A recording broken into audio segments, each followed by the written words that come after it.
Bonjour à tous et bienvenue dans le Grand JT. Tout de suite, le sommaire. Pour que les enfants en crèche ne soient plus exposés aux écrans, c'est la proposition de loi déposée le 8 avril dernier. On reçoit l'une des députées à l'initiative de cette proposition. Ce sera dans quelques instants dans le Grand JT. Quand des ateliers artistiques collaborent avec la maison Gallimard Jeunesse, ça donne la collection OMI pour les 3-10 ans. On vous présente ce projet en seconde partie d'émission. Dans sa chronique Vue à l'étranger, Guillaume Ouattara nous emmènera au Royaume-Uni qui décide de mettre en place les premières générations sans tabac. Guillaume que l'on retrouve tout de suite pour l'actualité en bref.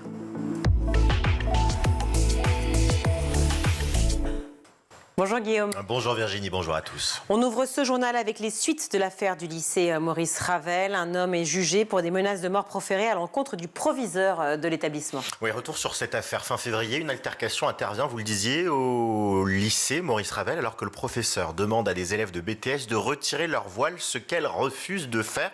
S'ensuit donc une altercation qui a valu notamment la démission de ce proviseur face aux menaces qu'il a subies sur les réseaux sociaux. Eh bien, une autre élève de l'établissement qui n'était pas témoin direct de la scène a raconté une fausse version à son grand frère de 26 ans, mettant en cause le proviseur, l'accusant de violence, ce qui n'est pas le cas. Et ce dernier, donc, ce frère de 26 ans, qui n'était ni présent sur la scène comme sa sœur, a réagi en publiant des menaces de mort sur Internet et en incitant, je cite, à brûler le chef d'établissement. Il est passé aujourd'hui devant le tribunal correctionnel de Paris pour provocation publique non suivie des faits à commettre une atteinte volontaire à la vie. Il encourt 5 ans d'emprisonnement et 45 000 € d'amende. Et dans ce contexte d'une recrudescence des violences à l'école, le tout nouveau recteur de l'Académie de Paris était ce matin l'invité de France Info. Et c'est un coutumier des rectorats qui a donc pris la tête du rectorat de la région académique Île-de-France et de l'Académie de Paris. C'est Bernard Beignet, professeur des universités. Il était juste avant à Aix-Marseille et recteur de la région académique Provence-Alpes-Côte d'Azur. D'abord, il est revenu sur la montée des violences ces derniers mois à l'école et pour lui, vous allez l'entendre, elles sont symptomatiques des violences de notre société. Nous vivons dans une société qui est très agressive, très tendue, très violente. On l'aperçoit partout dans la vie. Il suffit de regarder un peu le comportement dans les transports en commun. Et l'école est nécessairement la caisse de résonance de toute la société. La violence vient surtout s'introduire à l'école beaucoup plus qu'elle n'est dans l'école. Mais l'école en est victime. Donc, en tout cas, des propos qu'il a tenus. Également, il est revenu sur cette notion d'autorité. On l'écoute. Il y a certainement une crise de l'autorité, mais dans toute la société. Et il faut rappeler que le terme autorité ne signifie pas peser sur quelqu'un. Le terme même, l'étymologie, c'est faire grandir quelqu'un. L'autorité, c'est faire en sorte qu'un enfant, petit à petit, devienne adolescent, puis un adulte. C'est pas une notion négative. Et il faut sans doute retrouver le sens précis de ce qu'est l'autorité. On poursuit ce journal à Nice. Christian Estrosi, le maire de Nice, a annoncé ce matin sur RMC et BFM TV la remise en œuvre du couvre-feu pour les mineurs. Oui, un couvre-feu donc inspiré du couvre-feu annoncé il y a quelques jours par Robert Ménard, le maire de Béziers, même si, comme le précise Christian Estrosi, c'était une mesure en place depuis 2009 et interrompue par la crise sanitaire. Je vous propose de l'écouter au micro de RMC. Et ce que j'ai mis en 2009, on va le poursuivre aujourd'hui, naturellement. Ouais. Et le maire de Béziers a raison, et le ministre de l'Intérieur a raison. C'est une des bonnes mesures qu'il faut mettre en application. Vous savez, donc Gabriel, vous allez le remettre en œuvre à Nice pour bien comprendre, parce que je n'ai pas le souvenir que depuis 2009, le couvre-feu il y a eu une interruption. Il y a eu une interruption au moment du Covid, puisque le couvre-feu était pour tout le monde au moment du Covid. Donc, nous sommes en train de renouveler l'arrêté de 2009 pour qu'il puisse poursuivre le rôle qu'il a joué de 2009 à 2020 et qu'il puisse aujourd'hui, où nous sommes pour les moins de 13 ans aussi, à cette violence, bien sûr, pour les moins de 13 ans. C'est la catégorie d'âge que vous visez. Mais c'est une catégorie d'âge que je vise, mais je suis en train de regarder, même si sur les moins de 14 ou 15 ans, nous ne pouvons pas le mettre en Vous l'avez entendu, ce couvre-feu donc comme à Béziers pour les moins de 13 ans, mais Christian Estrosi n'exclut pas de le mettre en place pour les 14, 15, voire 16 ans. Poursuivons cette édition avec une question. Le droit de correction va-t-il faire son retour dans les tribunaux français? Une décision en ce sens fait en tout cas énormément débat depuis plusieurs jours. La semaine dernière a été jugé en appel un fonctionnaire de police qui comparaissait pour des violences présumées sur ses enfants. Lors du procès, l'un de ses fils se disait victime de grosses gifles au visage, de coups au ventre, ou encore il reprochait à son père de le coller au mur quand on ne range pas bien notre linge si on n'a pas de très bonnes notes. Voilà ce qu'il a également dit. Cet enfant, lors du procès, il est tout le temps agressif en parlant de son père, même quand il me dit quelque chose de positif. Eh bien, s'il a été condamné en première instance, la Cour d'appel a cassé cette condamnation et a relaxé le père de famille. Il ne discute pas les violences, mais elle note, les magistrates, que le droit positif français, c'est-à-dire l'ensemble des règles applicables à un moment donné, reconnaît aux parents un droit de correction sur leur progéniture. Une personnalité, ce policier, sa personnalité est décrite comme entière et forte. Il n'a pas infligé à ses enfants, je cite encore l'arrêt, de punitions humiliantes telles que des coups de cravache ou l'obligation de manger au sol. Voilà donc les termes utilisés par ces magistrats pour minorer les violences subies par les enfants. Incompréhensible selon l'avocat Michael Benilouche qui dit c'est est incompréhensible. Le droit de correction a existé il y a longtemps, d'un parent sur un enfant, d'un mari sur sa femme. Il s'appliquait même aux enseignants sur leurs élèves, mais il a été plusieurs fois contredit par la Cour européenne des droits de l'homme. Il est même interdit par la loi dite anti-fessée, votée et appliquée depuis 2019. Il n'y a plus en France de droit à la correction, sauf selon donc ces magistrates qui ont jugé en appel cette décision. Le président du Conseil français des associations pour les droits de l'enfant, le COFRAD, réagit également. C'est Arthur Melon, délégué général même. Certains discours, notamment ceux du Premier ministre, veulent nous faire croire que l'ensauvagement de la jeunesse se soignerait à coups d'uniformes et de bâtons. Or, la jeunesse est à l'image de la société dans laquelle on la fait grandir. À noter également qu'un rassemblement du COFRAD, justement, contre les violences faites aux enfants est prévu ce week-end. Et je propose qu'on fasse une émission sur cette idée du droit de correction, effectivement, qu'il faut absolument débattre sur ce plateau. Terminons avec la mobilisation qui se poursuit en Seine-Saint-Denis, où les enseignants entendent bien poursuivre leur mouvement pour obtenir un plan d'urgence. Et ils étaient encore des centaines de parents et d'enseignants à défiler hier à Paris, près du Trocadéro, et ils réclament en fait un plan d'urgence de 358 millions d'euros qui comprend la création de 5000 postes d'enseignants et un peu plus de 3000 emplois en vie scolaire. Ces enseignants, ils ont été reçus mi-avril par Nicole Belloubet et ils sont insatisfaits de cette rencontre. Voilà ce que dit Audrey, enseignante à l'école maternelle Stendhal à Aubervilliers. À cette réunion, la ministre ne nous a rien proposé et a dit qu'il lui faudrait un mois pour nous faire une proposition chiffrée. Ça m'a juste donné envie d'en faire plus. La ministre joue la montre avec notamment la perspective des vacances d'été en espérant que notre mouvement s'essouffle. Merci beaucoup Guillaume. Ordinateur, tablette, télévision, exit les écrans pour les moins de 3 ans. C'est ce que demande Annie Genevard, secrétaire générale Les Républicains et députée du Doubs, ainsi qu'Antoine Vermorel-Marquès, député de la Loire, député également LR. Mais les écrans sont-ils déjà si présents dans les lieux de la petite enfance? Quelles sont les conséquences de ces derniers sur les plus petits? On en discute tout de suite avec Annie Genevard. Annie Genevard, bonjour. Bonjour. Merci beaucoup d'être avec nous. Vous êtes députée du Doubs et secrétaire générale pour le parti Les Républicains. Alors, on va parler de cette proposition de loi que vous avez faite avec un autre député aussi LR, Antoine Vermorel-Marquès. Est-ce que vous êtes parti d'un constat en particulier pour arriver à cette proposition ? Oui, nous sommes partis de l'alerte que font un certain nombre de professionnels, soit chargés de l'éducation, de la santé, de la petite enfance, qui alertent sur l'envahissement des écrans dans la vie des enfants. Et il nous est apparu nécessaire, par cette loi, de protéger les plus vulnérables, les plus fragiles, c'est-à-dire les plus jeunes. Alors les plus jeunes, on va parler essentiellement des 0 à 3 ans, oui. Si j'entends bien. Évidemment, on peut déborder sur les âges parce que c'est très intéressant de voir l'évolution justement et l'impact des écrans à tout âge. Mais là, on se concentre vraiment sur les tout petits, puisque la proposition, évidemment, se situe, est faite sur les crèches et aussi les assistantes maternelles. C'est bien ça ? Les 0-3 ans. Voilà. Pourquoi le choix de cette tranche d'âge ? Parce que c'est à cet âge-là que se font l'acquisition d'un certain nombre d'aptitudes. Le langage, l'apprentissage du langage. Entre 2 et 3 ans, l'enfant apprend à faire des phrases. Entre 1 et 3 ans, il apprend des mots. Et c'est un âge où on apprend la motricité, où on apprend les interactions avec l'entourage. Et tout ça, évidemment, fait de cette tranche d'âge un moment capital dans la construction de l'enfant. Je l'entends et on va détailler point par point ce que vous venez de préciser, car c'est très important, puisque c'est de là que part cette proposition de loi. Mais j'aimerais d'abord qu'on fasse un petit tour un peu plus large. Selon l'orthophoniste et psychologue Magali Laveille-Guida, il y aurait seulement 8% des enfants de moins de 2 ans qui utiliseraient vraiment trop ces écrans. Donc il y aurait une surconsommation d'écrans. Et donc ma question forcément, c'était est-ce que cette proposition de loi était nécessaire, bien que les 8% comptent, évidemment ?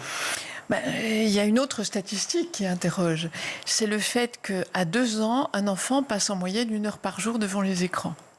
Donc ça voudrait dire quoi ? Ça veut dire que juste après 2 ans, si on suit les 2 chiffres en question ? C'est considérable. Une autre statistique encore, durant le temps de la scolarité en maternelle, donc là on déborde, entre 3 et 6 ans, un enfant passe en moyenne 1000 heures devant un écran, soit l'équivalent d'une année scolaire de maternelle. Donc on voit, si vous voulez, que dès lors que s'installe la consommation des écrans dès le plus jeune âge, ça ne fait que croître et prospérer.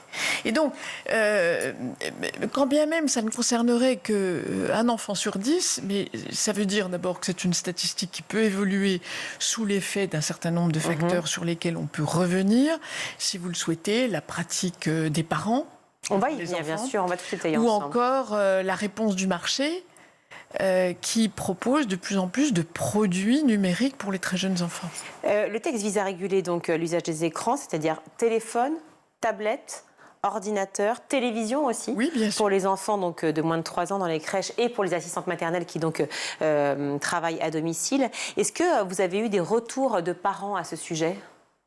Alors, on a eu beaucoup de retours de toutes sortes. Beaucoup de parents ont, vis-à-vis de cette question, une attitude un peu ambivalente. En même temps, ils sont parfaitement conscients du fait que les écrans à haute dose sont dangereux pour les enfants, mais ils sont eux-mêmes l'exemple d'une consommation parfois excessive d'écrans. On le sait. Mais je m'inclus dans cette catégorie de personnes qui utilisent de plus en plus les écrans pour le travail, pour le loisir, pour la culture, pour la recherche d'informations. On voit bien que les écrans ont envahi nos vies. Le tout, c'est d'en limiter l'usage en présence des enfants. Parce que lorsqu'un enfant voit un adulte en permanence ou très souvent avec un écran en main, il est évidemment attiré par cet objet qui colonise l'attention de ses parents ou de l'adulte référent. Donc c'est déjà une forme de sensibilisation, même s'il n'est pas physiquement devant l'écran, le fait que l'adulte en sa présence utilise très régulièrement, très souvent, très longuement les écrans, bien sûr, aura une incidence sur son propre comportement à l'égard des écrans. Pardon de vous poser la question, mais c'est intéressant dans le cadre de cet échange. Est-ce que vous êtes maman, Annie Genevard ? Alors, je suis maman, effectivement. Et est-ce que vous avez eu recours, par exemple, aux écrans avec vos enfants lorsque vous étiez au restaurant et que vous ne saviez plus comment gérer une situation, ce qui arrive à beaucoup de parents ? Je cite cet exemple car c'est souvent l'exemple qui fait référence, tout comme, par exemple, une maman et un papa qui sont dans un train, ils ont 4 enfants, et là, tout le wagon s'angoisse à l'arrivée de cette famille qui débarque dans le train et qui va forcément faire un peu de bruit pendant les 4 heures, si ce n'est les mettre sous écran pour avoir un silence total. Oui, absolument. On a tous autour de soi ces exemples-là et voire même des bébés avec un écran entre les mains. Évidemment, ça interroge. C'est la raison pour laquelle je ne veux pas stigmatiser ni les parents, ni les assistantes maternelles, ni les personnels de crèche. La cible, ce ne sont pas les adultes.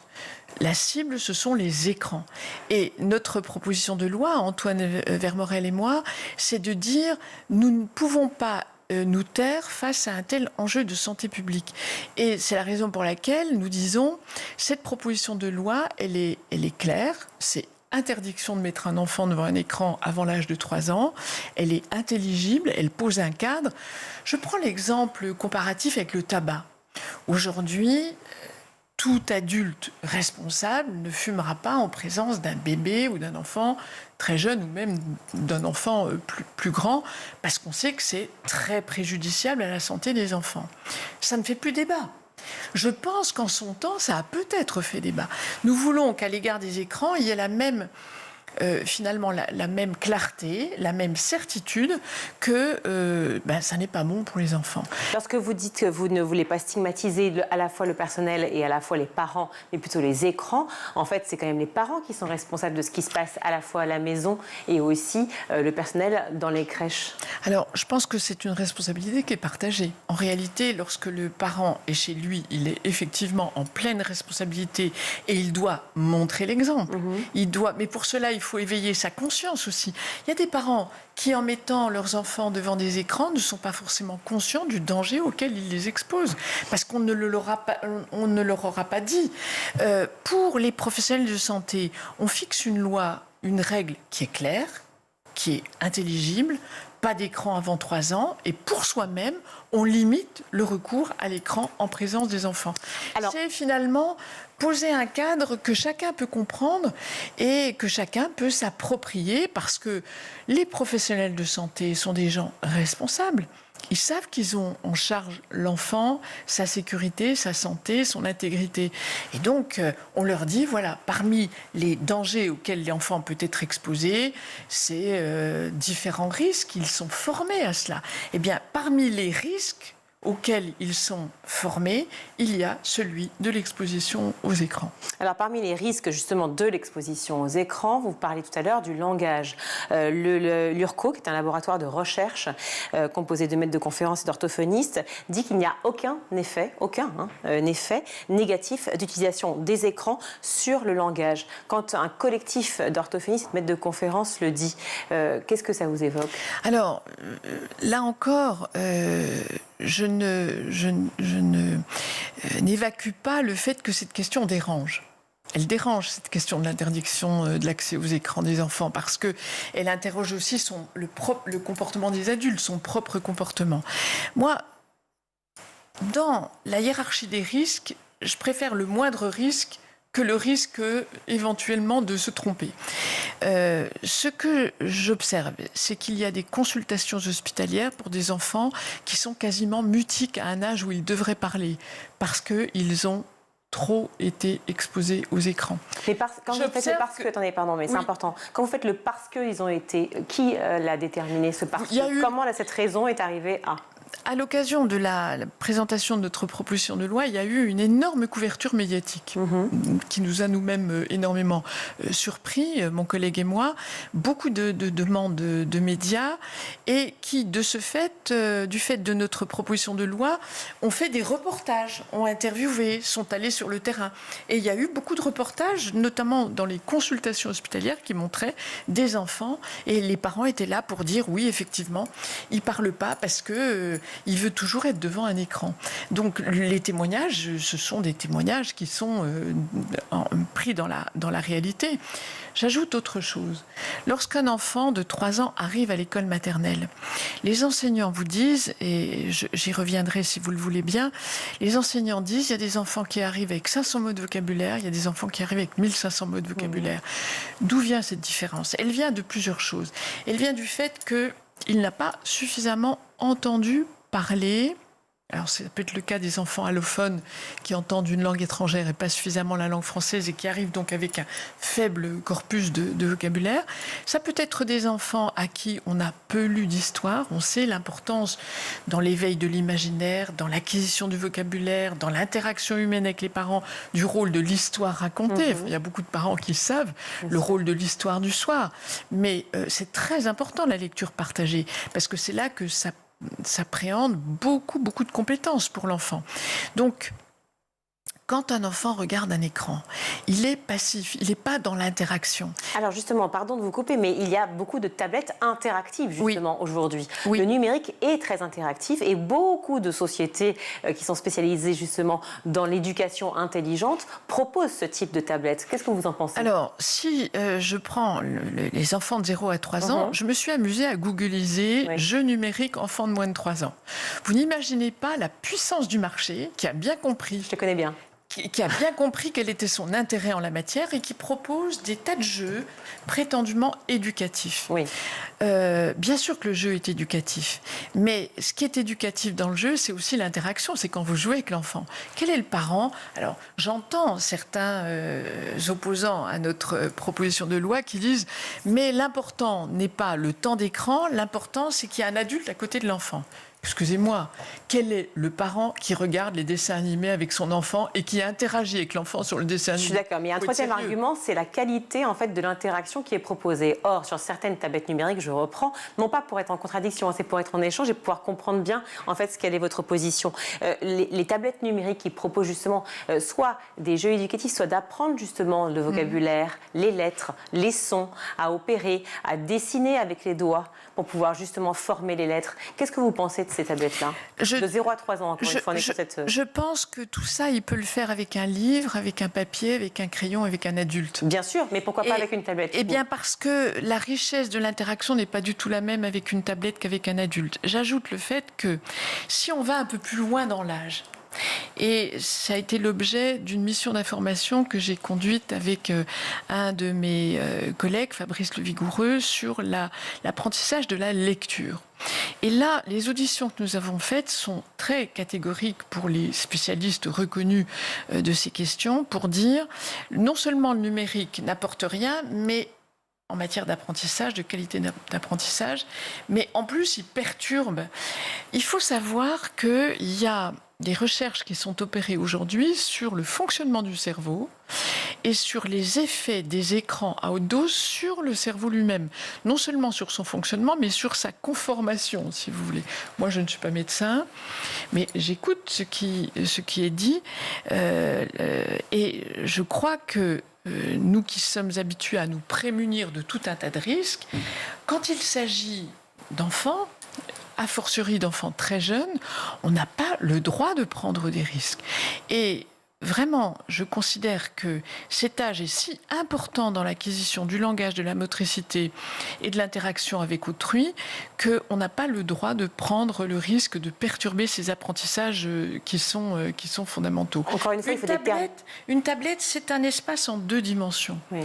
L'environnement, c'est un espace en 3 dimensions. Les spécialistes insistent sur ce point de la perturbation de la prise en compte de l'environnement d'une tablette comparée à la réalité. Certes, mais alors encore une fois, on fera le distinguo entre la haute dose, puisque haute dose, on ne sait pas ce que ça veut dire, on ne sait pas le quantifier aujourd'hui, et quel type de tablette, effectivement, et quelle information passive ou active, quelle interactivité est envisagée avec l'enfant. Les conséquences dont vous parliez, effectivement, sur le développement du cerveau, est-ce que les capacités cognitives, d'après les informations que vous avez, sont moins élevées lorsqu'un enfant est confronté aux écrans? Beaucoup le disent. Beaucoup le disent, et je rappelle que notre proposition de loi, vous savez qu'une loi, c'est difficile de s'immiscer dans l'intimité des familles, dans le comportement des parents. Donc c'est la raison pour laquelle cette loi, dont on espère qu'elle rétroagisse sur le comportement des parents, ne concerne pas les parents, mais les professionnels de la petite enfance. Parce que ce sont eux qui ont en charge les enfants. Et aujourd'hui, par exemple, pour les assistantes maternelles, beaucoup de départements, puisque l'agrément dépend des départements, alertent sur le danger des écrans.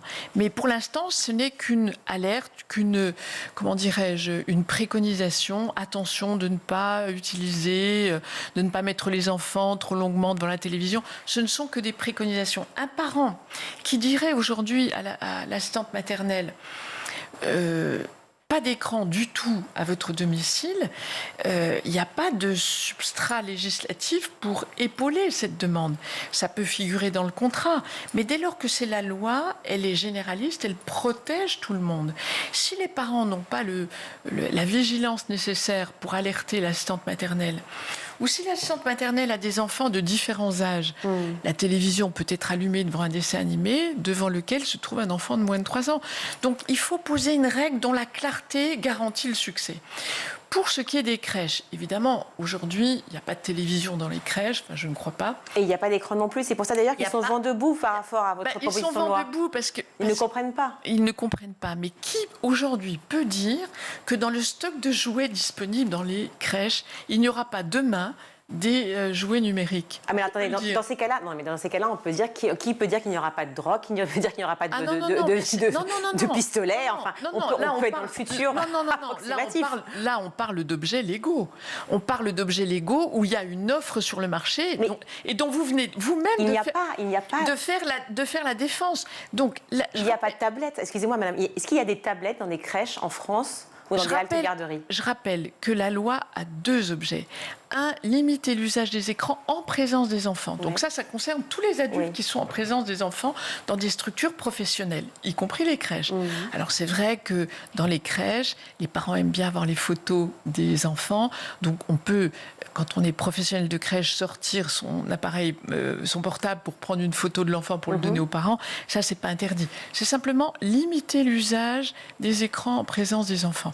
Et puis le fait de dire pas d'écran, parce qu'il y a des tas de choses plus intéressantes à faire en crèche que de mettre des enfants devant des écrans. Mais ils le savent déjà. Ce que je veux dire, c'est que vous travaillez avec eux. Vous avez discuté avec eux. Ils le savent, mais ça ne reste qu'une préconisation. Et encore une fois, vous verrez, je suis convaincue que vu la puissance et l'organisation du marché des éditeurs de jouets numériques, un jour on verra fatalement arriver des jouets numériques dans les crèches. J'en suis absolument convaincue. Donc là, on ne voulait pas non plus être stigmatisant à l'égard des assistantes maternelles. De dire, voilà, cette loi ne concernerait que les assistantes maternelles. Elle concerne tous les professionnels qui ont en charge les enfants. Et nous espérons vraiment que ça interpellera les parents qui devront se demander pourquoi est-ce qu'on interdit l'écran en crèche et chez les assistantes maternelles et pourquoi moi je ne me l'interdirai pas, pourquoi moi je ne contrôlerai pas mon propre usage à l'égard de mes enfants. Mais est-ce que vous comprenez quand même la réaction des personnels de effectivement ces crèches en France qui se disent mais enfin c'est déjà proscrit, donc pourquoi aller vers cette proposition de loi? Écoutez, est-ce que c'est vraiment proscrit? Oui, est-ce que c'est vraiment ça l'est. Est-ce que ça l'est? Je ne sais pas. Je ne sais pas. Vous avez enquêté, j'imagine, avant la proposition de loi. Est-ce que dans toutes les crèches de France, il y a un interdit qui est posé soit par l'opérateur privé, ce sont des crèches privées, soit par l'opérateur public, que sont les départements dont dépendent les crèches, soit les villes, si ce sont des crèches municipales. Est-ce qu'il y a un interdit qui dit pas d'écran dans la crèche? Moi, je ne sais pas. Je ne crois pas. Vous avez enquêté, j'imagine. Ah oui, non, mais on ne peut pas enquêter dans les milliers de lieux d'accueil. La loi, elle est là pour poser un cadre qui est clair. Moi, ce que j'ai entendu, par contre, chez les assistantes maternelles notamment, c'est beaucoup de remarques sur leur propre statut. En fait, cette proposition de loi les a amenés à réagir, non pas sur les écrans, mais derrière leur réaction à cette proposition de loi, il y avait une interpellation des députés sur leur statut. Manque de reconnaissance. C'est certain. Manque de rémunération. Solitude dans les conflits qui peuvent les opposer aux parents. C'est ça qu'ils ont dit. Et ça, c'est un autre sujet de première importance, en effet. Et on l'a vu dans les scandales récents qui ont eu lieu. Il y a un besoin d'encadrement, il y a un besoin de contrôle, il y a un besoin de reconnaissance de ce métier tellement important, puisqu'ils ont en charge ce qu'il y a de plus précieux, c'est-à-dire le jeune enfant. Ce que vous voulez dire par là, c'est que le lien qui a été fait entre les deux, c'est le fait qu'il n'y ait pas assez de personnel pour les crèches et les haltes garderies, fait que de temps en temps, certains pourraient dévier en proposant un écran. Non, c'est pas ce que je dis. Je dis qu'à l'occasion de cette présentation de proposition de loi, il y a beaucoup de choses qui ont émergé qui n'ont rien à voir avec cette proposition de loi. Bon, je reviens sur les conséquences effectivement que vous énumérez sur le développement du cerveau, sur le retard du langage. Tout ça effectivement est assez nuancé en fonction, mais en tout cas il existe une vraie question à se poser. Ce besoin de l'enfant d'interagir, on le disait tout à l'heure, effectivement, l'apprendre à modeler, l'apprendre à jouer, à compter quelque part, à empiler, à désordonner, à ranger, à bricoler. Tout ça effectivement c'est une notion de motricité. Est-ce que vous pensez qu'effectivement qu'effectivement, avec les écrans, eh bien, on perd cette notion de motricité qui est très essentielle pour les enfants? Le simple bon sens, la réponse est dans la question que vous posez. Lorsque vous mettez un écran dans les mains d'un enfant, il est statique. Donc il y a évidemment la question de la motricité, de l'apprentissage de la motricité.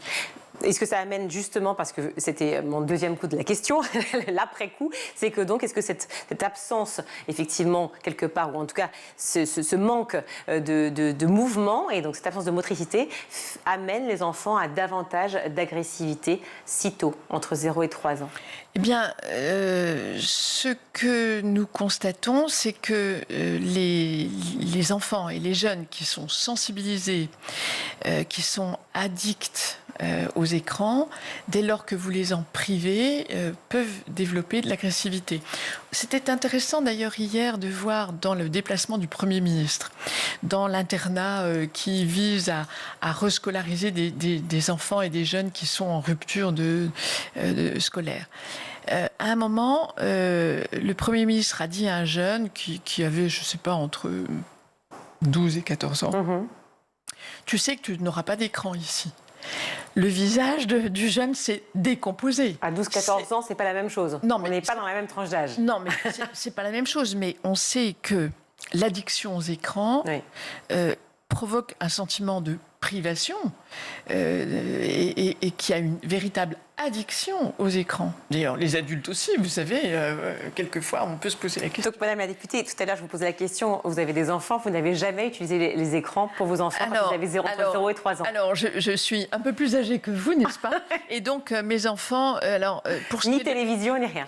La télévision, ils ont regardé la télévision, mais pas avant 3 ans. Pas avant 3 ans. Pas avant 3 ans.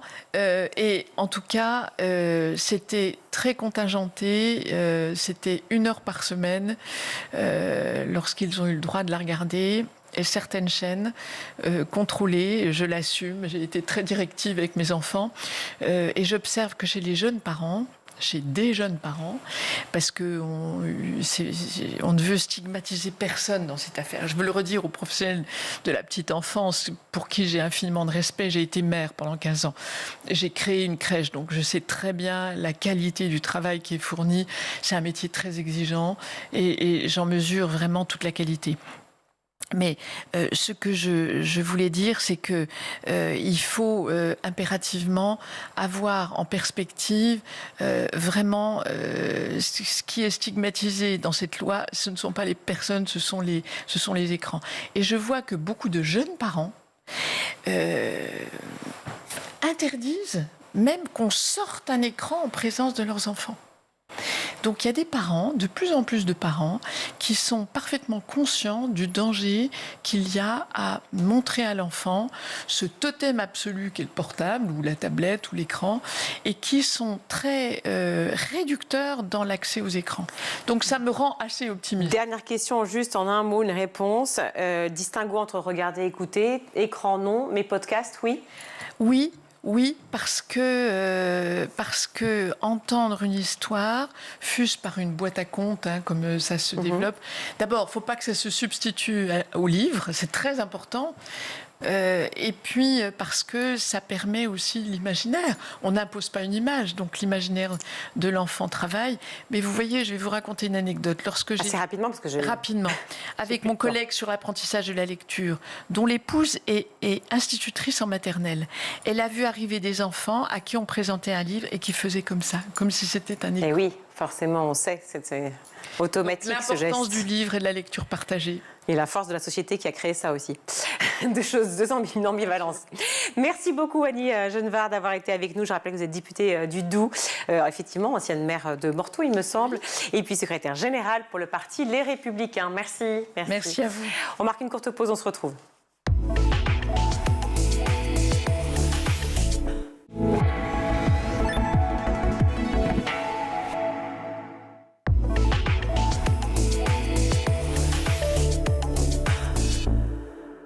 De retour dans le Grand JT, je suis ravie de vous accueillir, Anne-Fleur Durand. Bonjour. Bonjour. Merci d'être avec nous. Vous êtes éditrice chez Gallimard Jeunesse. Des ateliers pop et arty, on adore les couleurs. Regardez-moi ça, c'est absolument génial. Imaginez pour les enfants à partir de 3 ans. Mais je dis, c'est tellement génial qu'en fait, les enfants, mais aussi les grands, parce que moi, je suis fan addict complet. Ouais. De toute façon, l'idée, c'est de faire ça aussi en famille. C'est un moment privilégié à faire avec ses enfants. Et les parents, effectivement, sont assez fans du graphisme, des couleurs et de la gamme colorée d'Omaï. Alors, on appelle ça des ateliers parce qu'il y a une petite chose qui diffère par rapport au fameux livret qu'on avait avec des gommettes et des coloriages. C'est pas exactement la même chose. Oui, en fait, Omaï, c'est une boîte qui a été créée en 2012 et qui a démarré avec des grands coloriages. Les coloriages géants, c'est ce qui a fait leur succès. Ah, j'en ai un là sous les yeux. Ouais, voilà. Et en fait, c'est très reconnaissable. Et encore, il n'est pas aussi grand que d'autres. Non, ça c'est une autre dimension. Et en fait, Omaï, elles sont très très fortes en loisirs créatifs. Et nous, Gallimard Jeunesse, on avait depuis quelques années le souhait, le désir de se lancer dans le loisir créatif de manière très structurée, avec une vraie gamme complète. Et donc, on s'est rapproché d'Omaï et on a décidé de lancer les ateliers avec eux, avec elles. Gommettes, stickers, tatouages. Là, on en a un ici. Celui-ci, c'est la version emballée. Et là, on a la version effectivement réussie et réalisée juste après. Qu'est-ce qu'on a ici? C'est un tableau avec plusieurs décors? Oui, en fait, l'idée, c'est des ateliers qui sont essentiellement faits avec du papier. Ouais. Donc là, en fait, c'est un tableau en 3D. Donc, en fait, il y a des planches en carton prédécoupées au laser qu'on va superposer avec des petits autocollants et pour donner, au final, une jolie scène que l'enfant peut intégrer dans la boîte. Comme ça, l'idée, c'est qu'il y a un minimum de gaspillage aussi. Et ensuite, il peut l'afficher, le mettre dans sa chambre, dans une bibliothèque, l'offrir à quelqu'un. L'idée, c'est quand même d'avoir aussi quelque chose de facile à faire et de beau pour que ce soit satisfaisant, gratifiant et puis agréable à faire.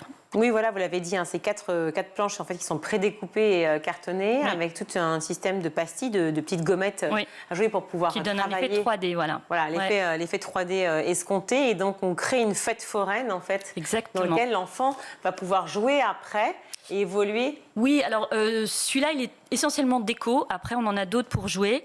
Donc là, je ne les ai pas forcément ici, mais par exemple, il y a une maison de poupée à déplier, un carrousel avec des petits meubles à monter et puis des personnages pour jouer. Il y a les baguettes magiques aussi. Donc, on crée ces baguettes magiques et puis après, on peut jouer avec. Il y a les masques aussi. Ça, c'est un grand classique du loisir créatif. Donc, les enfants font leurs masques, les décors et puis après, ils jouent avec. Voilà, donc l'idée, c'est décorer, s'amuser, créer et jouer. Alors là, on a des paysages pop à créer avec des gommettes aussi. Oui. Et c'est génial, c'est modern art, c'est aussi une façon de pouvoir parler d'art moderne, différemment. Oui, alors celui-là, il est particulièrement arty, on va dire, parce que le design est un petit peu différent de ce que Omaï avait l'habitude de faire, avec souvent des contours noirs très forts. Et là, ça peut faire penser à du Matisse. Voilà, on est vraiment dans le pop art, avec des paysages pour les plus petits, donc avec des très grosses gommettes, donc facile à coller et à décoller et à réutiliser en fait. Pour des âges différents, là on voit c'est 3 et plus, et là j'ai effectivement le 7 et plus. Oui. Flower Power, qu'est-ce qui différencie ? C'est la complexité du projet. Là, c'est vraiment des éléments en papier à prédécouper et ensuite à assembler pour faire une couronne de fleurs qu'ensuite on peut porter ou mettre en déco dans sa chambre. Donc ça, c'est un peu plus difficile à faire. Donc c'est plutôt pour les 7+, et pour les petits, des gommettes. Donc il y a vraiment une gamme qui propose des activités très variées pour des tranches d'âge différentes. Oui, parce que celui-ci est assez facile à réaliser. Celui-là aussi, pareil, c'est 3+, ouais. Celui-ci un peu moins. Voilà, les paper toys, ça demande un peu plus de dextérité pour rentrer les languettes, voilà, et ça peut aussi demander l'aide des parents, mais voilà, c'est pas obligatoire, c'est pas très compliqué. Il y a aussi un leaflet à l'intérieur avec un pas à pas qui explique vraiment les activités. Donc l'idée, c'est que les enfants peuvent aussi faire ça entre eux, tout seuls, voilà. Quels sont les principaux objectifs pédagogiques de Omaï et de ces ateliers ? En fait, tout ce qui est loisirs créatifs, c'est... déjà, c'est un moment un peu de partage, un moment où on se pose, de calme, de concentration. C'est aussi des choses que les parents peuvent pas mal rechercher en ce moment avec le problème des écrans, où les enfants sont très sollicités. Et donc là, c'est voilà, c'est un moment où il n'y a pas d'écran, ils sont en train, avec du papier, ils sont amenés à créer des choses. Alors, soit ils font les choses, ils suivent les indications, soit ils n'ont pas envie et ils font ce qu'ils veulent et voilà, ils ont envie de... C'est susciter l'imagination, l'imaginaire complètement, en permanence, voilà, l'imaginaire, voilà, tout ce qui est le toucher, mettre les petites fentes, donc effectivement la dextérité, la motricité fine, les gommettes pour les plus petits, ça c'est bien aussi, le coloriage, c'est très important pour tout ce qui est appréhension dans l'espace pour les petits, et puis la satisfaction de faire quelque chose de beau parce que c'est des activités qui ne sont pas très compliquées et qui sont souvent très réussies quand même. Enfin, vraiment, c'est pas... Là, il y a les insectes, par exemple. C'est vraiment très joli. Et après, on peut les encadrer dans la petite boîte. Oups, je ne sais pas par où ça se monte, mais pour jouer à l'entomologiste. Les couronnes de fleurs aussi sont très graphiques, sont très belles. Donc c'est un émerveillement pour l'enfant, une satisfaction, puis un moment de... Voilà, Et encourager aussi la créativité, parce que certes, vous le disiez, on peut suivre effectivement les recommandations pour pouvoir construire, enfin établir son projet, mais on peut aussi partir sur quelque chose de complètement différent avec ce que l'on a sous la main. Voilà, chaque enfant est différent. Il y en a qui aiment suivre les indications, puis d'autres au contraire qui aiment bien faire ce qu'ils veulent. Donc la couronne de fleurs, ils peuvent la faire de la manière dont ils veulent la faire. Vous pensiez aussi, vous parliez à l'instant en fait de ne pas gaspiller. Oui. Donc c'est aussi une volonté écologique, de développement durable, oui, en fait, de penser à l'idée de papier, de recyclage. Ouais, d'avoir des matières qui, il y a pas très peu de plastique. Enfin, a priori, il n'y a pas de plastique. Bon, après, il y a les petites stickers mousse, voilà. Donc c'est un peu des choses inévitables. Mais on a vraiment conçu les activités pour qu'elles respectent l'environnement, donc avec du papier et aussi qu'il n'y ait pas de gaspillage. Donc par exemple, les posters, ils sont utilisables en recto verso. Donc sur une face, c'est coloré avec des stickers à coller, et sur l'autre face, c'est un coloriage géant, donc à colorier. Donc il y a beaucoup de petites choses comme ça auxquelles on a vraiment réfléchi pour que qu'il n'y ait pas de gaspillage, quoi. C'est réussi. Ouais, bravo. Merci.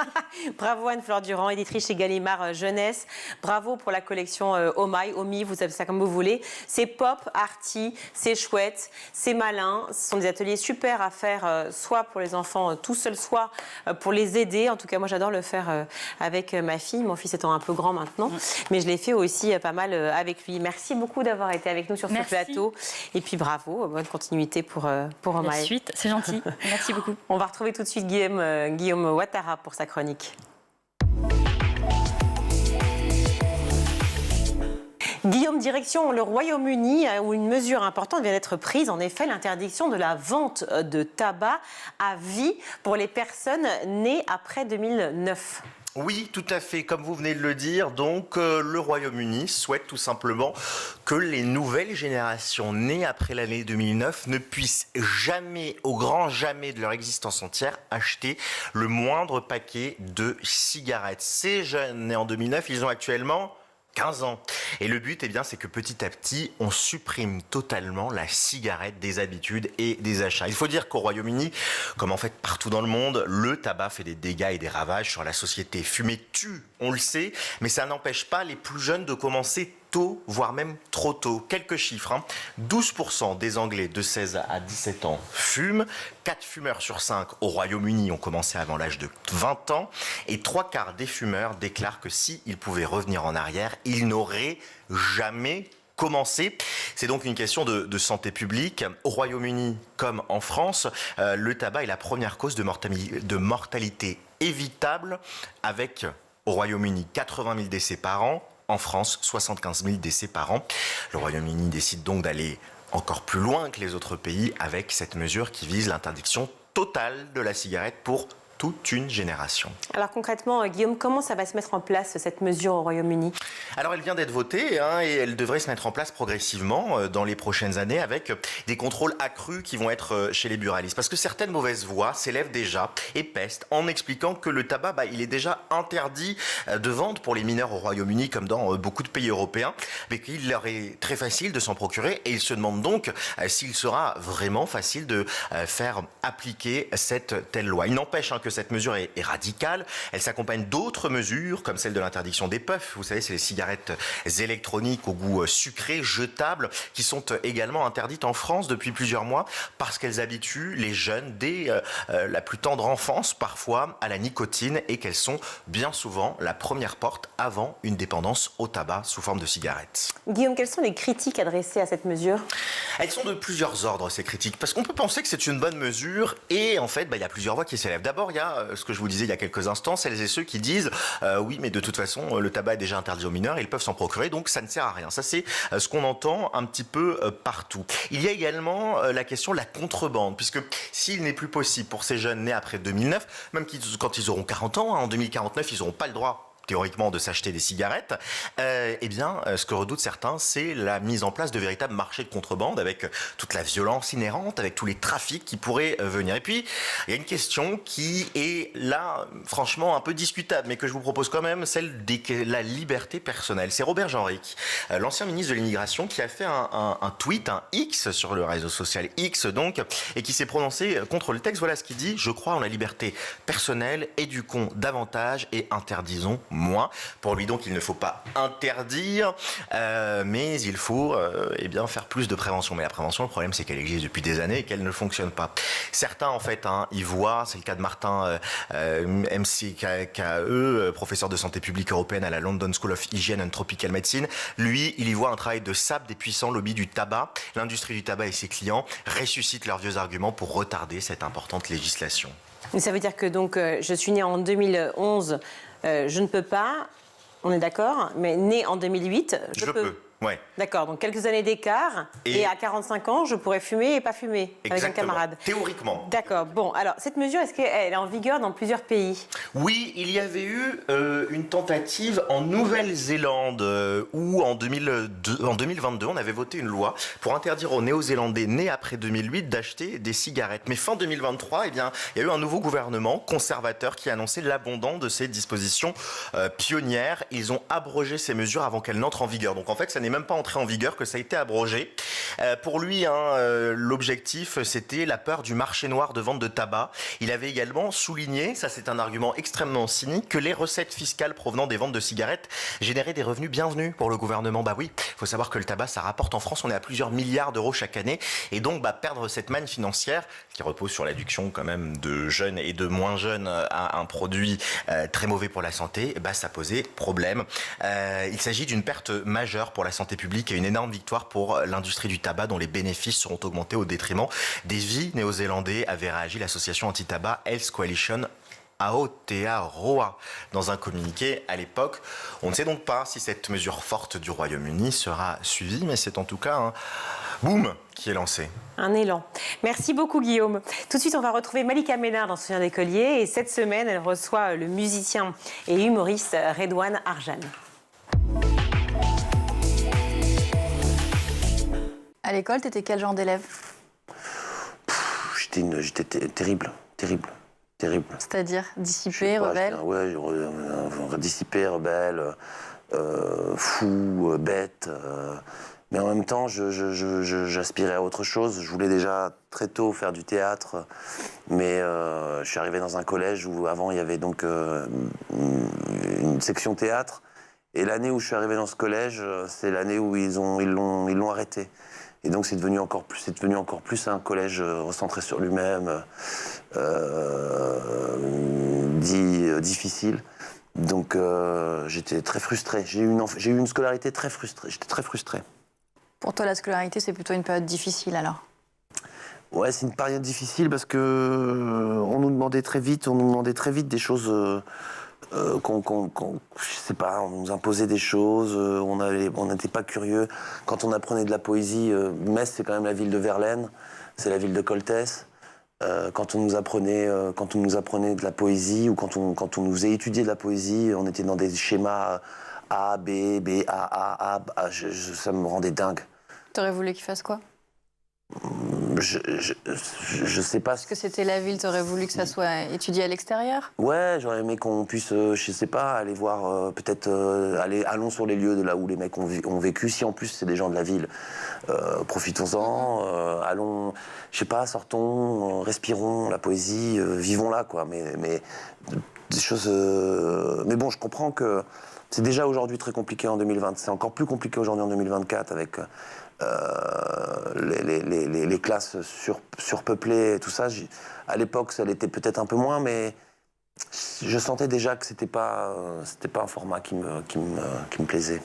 Si je te demande là comme ça spontanément un souvenir d'écolier précis, celui que tu as gardé en mémoire à nous partager, que ce soit un moment marquant, drôle, triste. Il y en a plein. J'avais un prof d'histoire qui était incroyable, Monsieur Minichetti, que j'ai respecté énormément, qui a monté un festival de cinéma d'ailleurs, le festival du cinéma italien à Villerue, qui est un gros bébé, qu'est-ce qui se passe?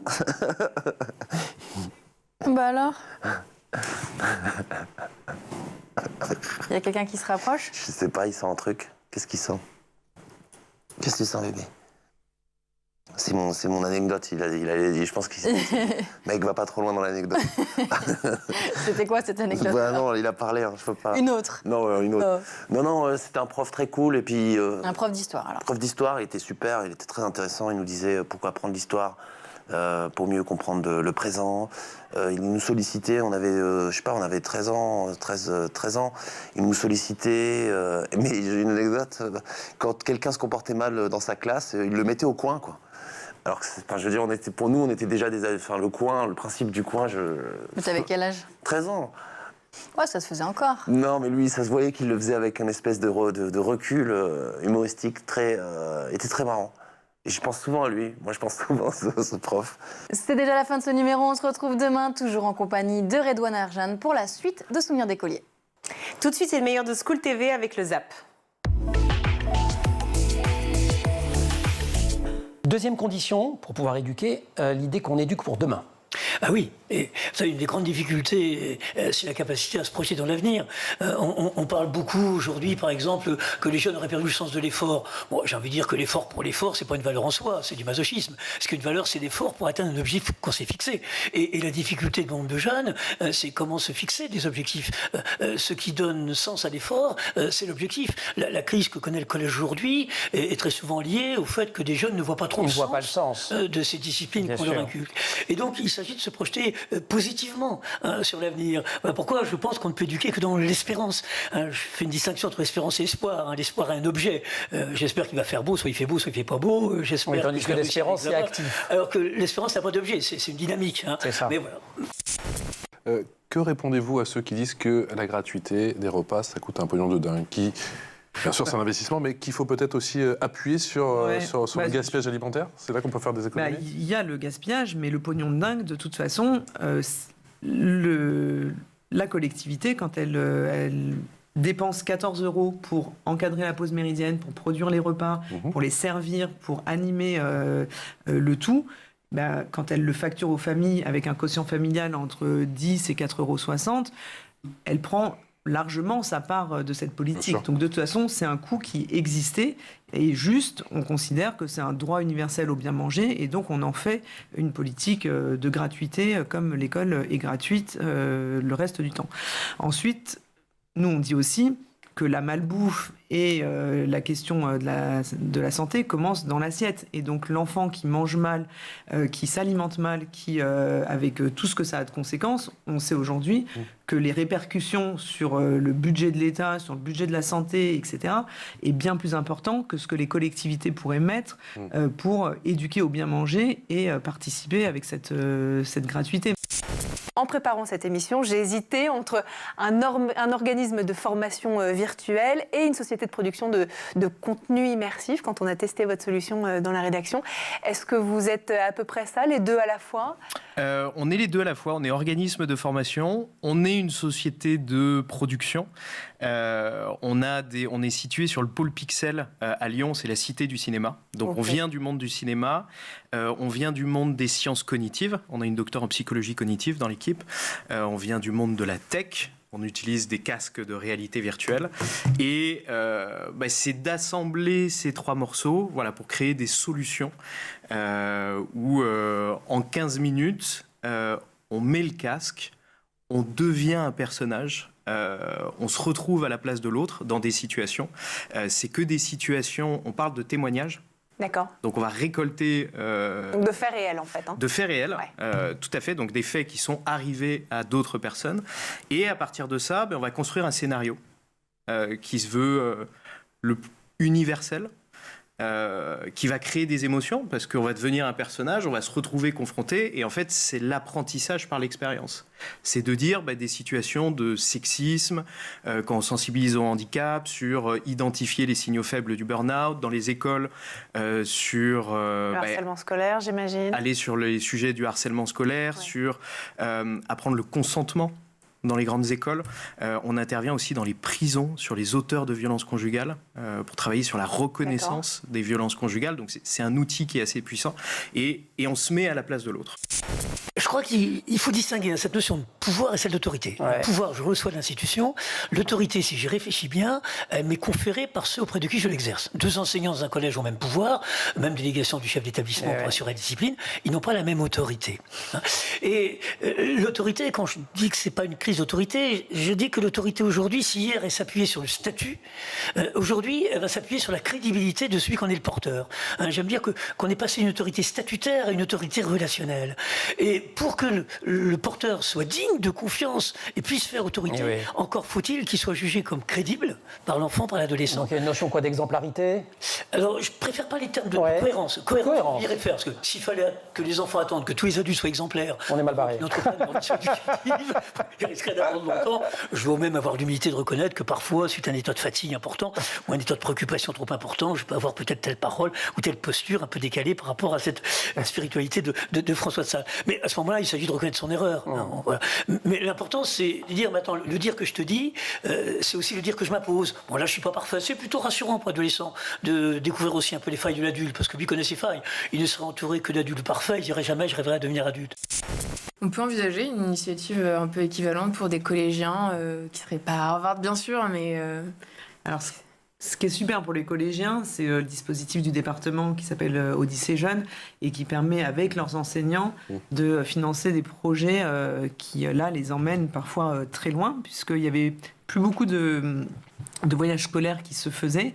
Et donc, ça fait déjà maintenant à peu près 10 ans que ce dispositif existe et qui permet de financer, y compris des voyages au Vietnam. Il y a eu des belles expériences en Afrique du Sud. Enfin, bon, il y a eu des très beaux voyages qui sont faits et qui vont être l'objet d'un projet sur toute l'année avec les enseignants. Et ensuite du décollage et de la visite. Et donc, c'est vrai qu'on sous-estime parfois tout ce qui peut se passer d'un point de vue pédagogique dans les écoles, dans les collèges. Mais il y a des très, très belles réalisations. Et avec, derrière, on le sait... Là, c'est quel type de projet ? Là, c'est Odyssée Jeunes, qui est un financement du département avec la fondation BNP et qui finance des voyages à l'étranger. Donc là, c'est plus un projet scolaire, dont je vous parle. Après, sur des réussites individuelles ou des projets comme celui-ci avec des collégiens, oui, on pourrait tout à fait imaginer.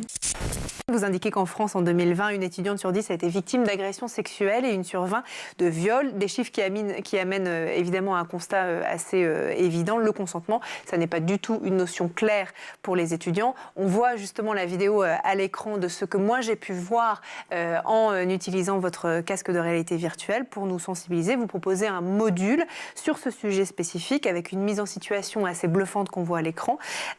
Son fonctionnement, c'est que je me mets à la place de quelqu'un et je subis du harcèlement sexuel, des menaces de viol, de la discrimination, etc. C'est comme ça que ça fonctionne. Comment vous nous disiez tout à l'heure que vous partez de témoignages. Comment vous avez récolté ces témoignages et comment ensuite vous arrivez à aligner tous ces différents métiers? Parce que j'imagine que Reverto, c'était aussi tout un tas de métiers créatifs, d'ingénierie, de tech, de data. Comment vous arrivez à monter une telle formation? À chaque fois quand on part, je vais prendre par exemple un exemple sur le consentement. Dans les écoles, on a travaillé avec... on part d'un besoin précis, donc c'était l'école des mines qui était venue nous voir. Et donc on a monté un groupe de travail avec 50 étudiants.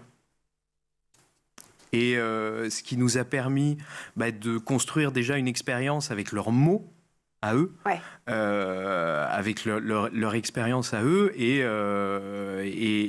donc de récolter des témoignages. Eux aussi, du coup, étaient ressources pour aller chercher des témoignages. Et voilà, chaque fois qu'on travaille, par exemple, on a travaillé sur le harcèlement scolaire, mais on était en partenariat avec l'association e-Enfance, qui reçoit des témoignages, et donc eux en avaient beaucoup. On a travaillé sur les violences conjugales, c'était avec le ministère de la Justice, avec des associations spécialisées sur ces sujets. Donc à chaque fois, on va à la source, que ça soit avec les entreprises, pareil. On leur dit, ok, donc il y a eu des situations problématiques, est-ce qu'on peut aller chercher des témoignages ensemble?